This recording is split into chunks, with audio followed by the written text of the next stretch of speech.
बच्चों देखो, आज पढ़ेंगे बर्नर का सिद्धांत कोऑर्डिनेशन केमिस्ट्री में, जो आपका 12th और बीएससी क्लास में है। अच्छा, बर्नर के सिद्धांत में आप सबसे पहले एक चीज ये समझो, बर्नर का सिद्धांत दिया क्यों गया है। जो आपका कोऑर्डिनेशन कंपाउंड होता है, एक कोऑर्डिनेशन कंपाउंड मैं यहां लिख देता हूं, CONH3 का होल 6 और Cl3, ये एक कोऑर्डिनेशन कंपाउंड है, उपसहसंयोजक यौगिक है। पहचान क्या होती है उपसहसंयोजक यौगिक की? जो स्क्वायर ब्रैकेट में लिखा हो, ठीक इस तरह से ब्रैकेट में लिखा हो, वो उपसहसंयोजक यौगिक कहलाता है। इस यौगिक में ये आपका क्या कहलाता है? Central metal ion. और ये देखो, ब्रैकेट में जो सबसे पहले एक मेटल होती है वो कहलाती है सेंट्रल मेटल आयन, और बाकी जितने होते हैं वो सब क्या कहलाते हैं? लीगेंड। तो बर्नर कोऑर्डिनेशन थ्योरी ने क्या किया, ये सेंट्रल मेटल और लीगेंड के बीच में जो बॉन्ड बनता है, उस बॉन्ड को एक्सप्लेन करने के लिए सबसे पहली और सबसे अच्छी थ्योरी थी, वो कौन सी थी? Burner coordination theory. इसको समझते हैं। तो बर्नर कोऑर्डिनेशन थ्योरी कब दी गई थी? 1893 में, 1893 में। ठीक, हुआ क्या था पूरा स्टार्टिंग से समझते हैं। एक वैज्ञानिक थे आपके टेजर्ट, कौन से थे? टेजर्ट। ये लैब में कोई प्रैक्टिकल कर रहे थे, तो लैब में प्रैक्टिकल करते ही इनसे कुछ अचानक से ऐसे केमिकल उसमें मिल गए कि एक कंपाउंड बना बिल्कुल नया, जिसकी पहले कोई जानकारी ही नहीं थी। मान लो इन्होंने कोई केमिकल डाला परखनली में, एक बिल्कुल नया कंपाउंड बन गया, तो उस कंपाउंड के बारे में इन्हें कोई जानकारी ही नहीं थी कि ये बना कौन सा। तो वो जो कंपाउंड बना था, वो कंपाउंड आपका था कोऑर्डिनेशन कंपाउंड, और उसकी जानकारी दी किसने? बर्नर ने। इसीलिए इसे बोलते हैं बर्नर कोऑर्डिनेशन थ्योरी। सारी चीजें बर्नर ने बताई कि कैसे बॉन्ड बनता है सेंट्रल मेटल और लीगेंड के बीच में, कैसे सेंट्रल मेटल बोलेंगे, इसे लीगेंड बोलेंगे। आप एक एग्जाम्पल ले लेते हैं हम, ये वाला, और इस एग्जाम्पल की हेल्प से पूरी बर्नर कोऑर्डिनेशन थ्योरी समझते हैं। तो बर्नर ने क्या कहा था कि ये जो सेंट्रल मेटल है आपका, क्या है? सेंट्रल मेटल आयन, या इसी को बोलते हैं सेंट्रल मेटल एटम। ठीक, तो बर्नर ने इनके बारे में ये कहा कि जो भी आपका सेंट्रल मेटल होता है, वो दो प्रकार की वैलेंसी शो करता है। कितने प्रकार की वैलेंसी? दो प्रकार की वैलेंसी।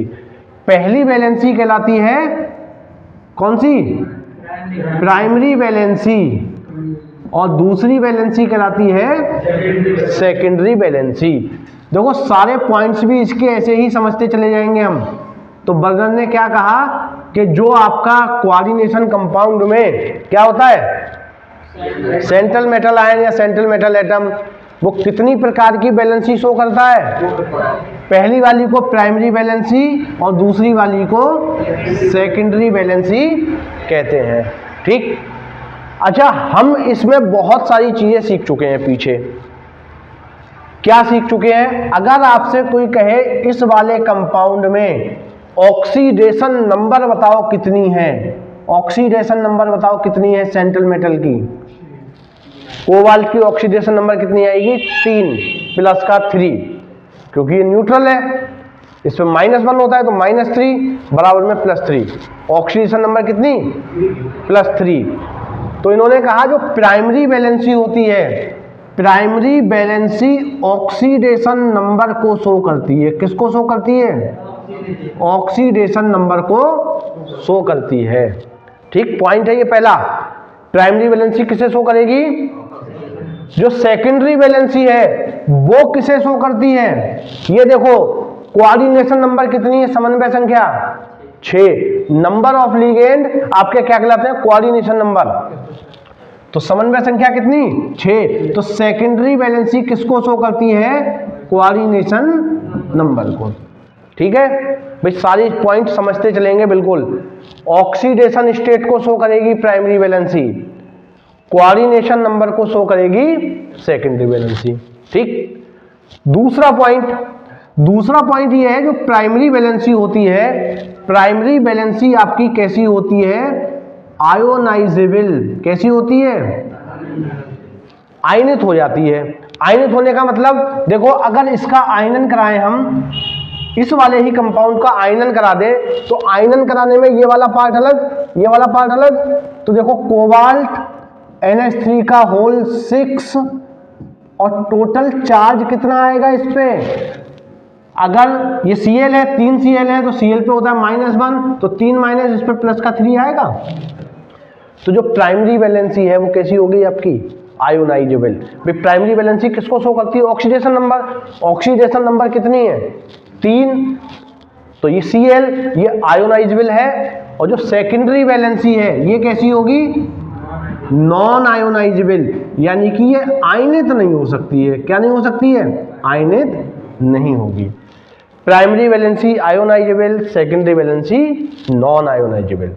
तीसरा पॉइंट समझो, तीसरा पॉइंट क्या है, जो आपकी प्राइमरी वैलेंसी होती है ये होती है नॉन डायरेक्शनल। कैसी होती है, नॉन डायरेक्शनल।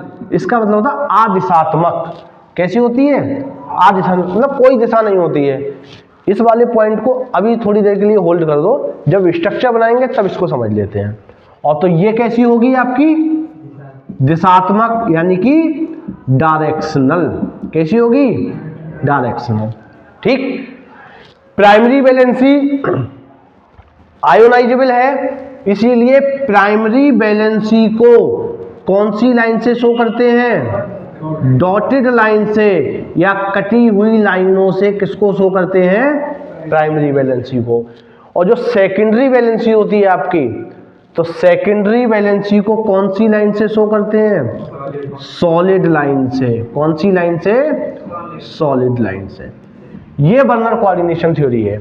एक लास्ट पॉइंट ये है, कुछ एग्जाम्पल आपके ऐसे भी होंगे जिसमें एक सेंट्रल मेटल आपका प्राइमरी और सेकेंडरी दोनों ही तरह की वैलेंसी शो करेगा।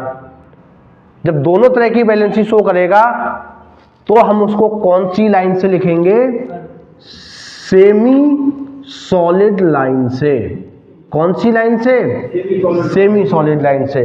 जब दोनों तरह की वैलेंसी कोई शो करे तो सेमी सॉलिड कौन सी, पहले डॉटेड फिर सॉलिड, ये सेमी सॉलिड हो गई आपको। ठीक, अब बर्नर ने इसके आधार पे ये सारे पॉइंट जो दिए, भाई एक तरीका क्या है बर्नर थ्योरी का कि हम ये सारे पॉइंट याद कर लें। दूसरा तरीका क्या है, विद एग्जाम्पल पूछा जाता है। और बर्नर थ्योरी के लिए सबसे अच्छा एग्जाम्पल आपका ये रहता है। इस एग्जाम्पल को लेके स्ट्रक्चर बनाते हुए चलेंगे सारी हम। ठीक, अब समझते हैं सारे पॉइंट एग्जाम्पल की स्ट्रक्चर में ही आ जाएंगे।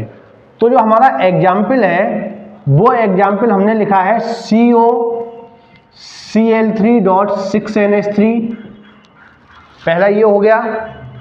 दूसरा इसी को हम लिख सकते हैं COCl3.5NH3 और तीसरा इसी को लिख देते हैं COCl3.4NH3। बर्नर ने अपने आधार पे इस तरह से कॉम्प्लेक्स को शो किया, जबकि कोऑर्डिनेशन केमिस्ट्री में इसी को हमें शो करना है। तो इसको शो करने के लिए हम कौन सा तरीका यूज करेंगे, देखो कोबाल्ट है, NH3 कितने हैं 6 और इधर आ गया Cl3। तो बताओ कोऑर्डिनेशन कंपाउंड जितने आपने पढ़े हैं IUPAC नॉमेनक्लेचर उसमें इस तरह से लिखे थे, तो इस तरह से ही लिख के पढ़ेंगे जो अब पढ़ते हैं हम। और इसको अगर रिप्रेजेंट करना हो इसी तरह से स्क्वायर ब्रैकेट लगा के, तो CONH3 के कितने 5 मॉलिक्यूल्स हैं, एक Cl अंदर आ गया, भाई एक NH3 हटा एक Cl आ गया, तो Cl बाहर कितने 2, Cl2 बाहर कितने 2। ऐसे ही इस वाले में क्या CONH3 कितने 4 और अंदर कितने Cl आ गए 2 और बाहर एक Cl। ठीक, कोऑर्डिनेशन नंबर कितनी रहनी चाहिए 6। देखो यहाँ 6 है, यहाँ भी 6 है, यहाँ 4 और 2 6 है, समन्वय संख्या 6 ही रहनी चाहिए। अब स्ट्रक्चर समझते हैं इनकी एक एक करके।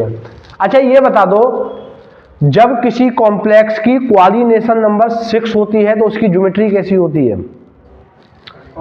ऑक्टाहेड्रल। कैसी होती है, ऑक्टाहेड्रल होती है। तो ऑक्टाहेड्रल स्ट्रक्चर बनानी है हमें इन तीनों की ही, किसके आधार पे?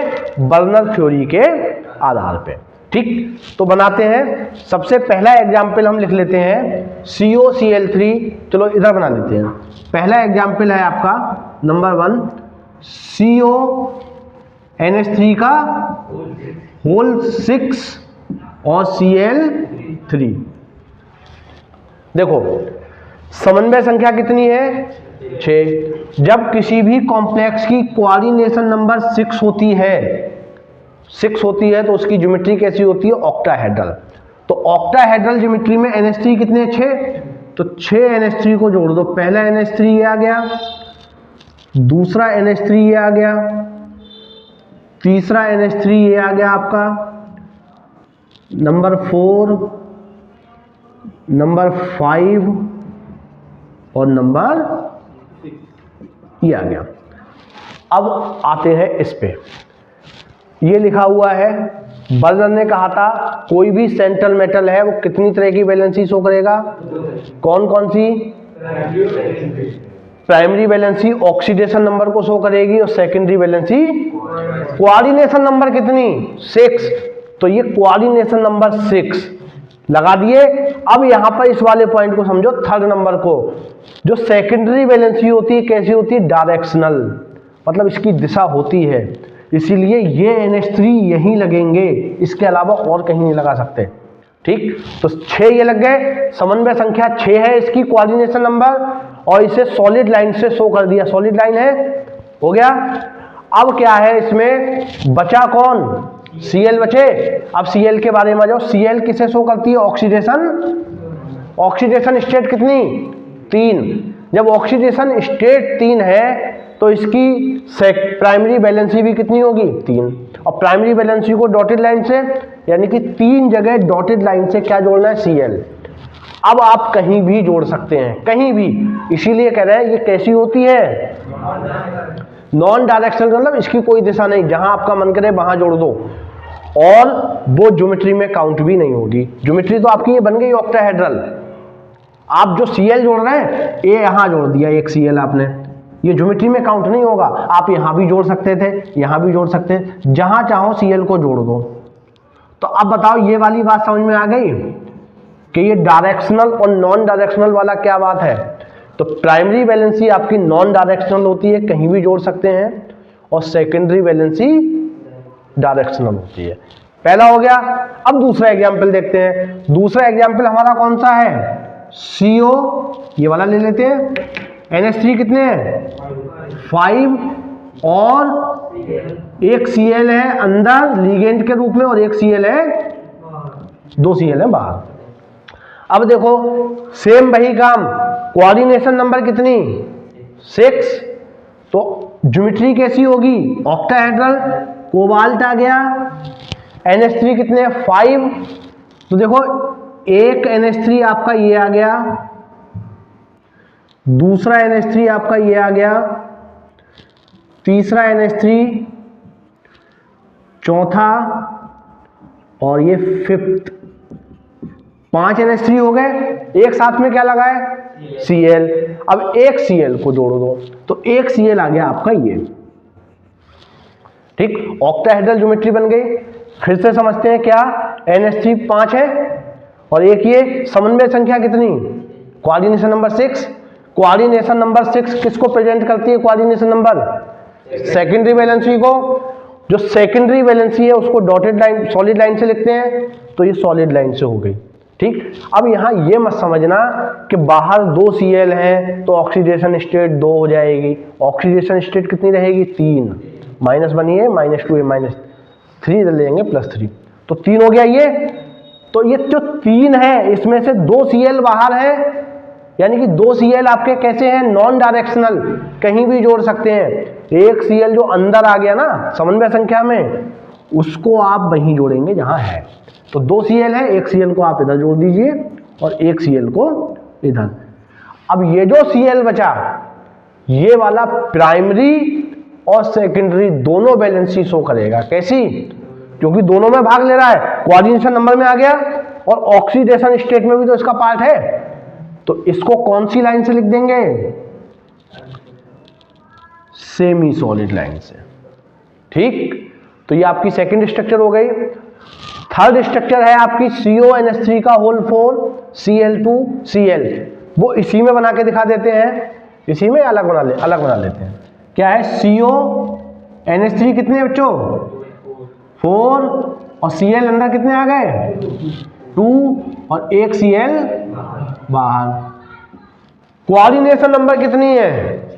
6, 4 NH3 है, 2 Cl है। जब कोऑर्डिनेशन नंबर 6 है तो ज्योमेट्री कैसी होगी? ऑक्टाहेड्रल।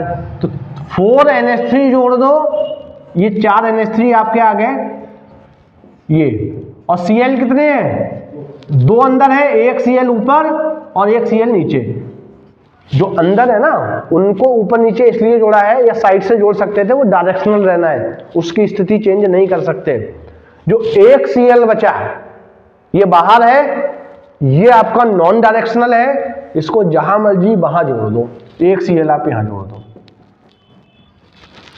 अब ये जो 2 आपके Cl बचे ये कैसी वैलेंसी शो करेंगे? प्राइमरी और सेकेंडरी दोनों। तो ये बर्नर ने पूरा अपना सिद्धांत समझाया था। भाई आपको सब समझ में आ गया होगा। अगर ये पॉइंट्स समझ लेंगे तो आप स्ट्रक्चर को बहुत आसानी से बना सकते हैं। स्ट्रक्चर बनानी आ गई तो सारे पॉइंट याद हो सकते हैं। ठीक।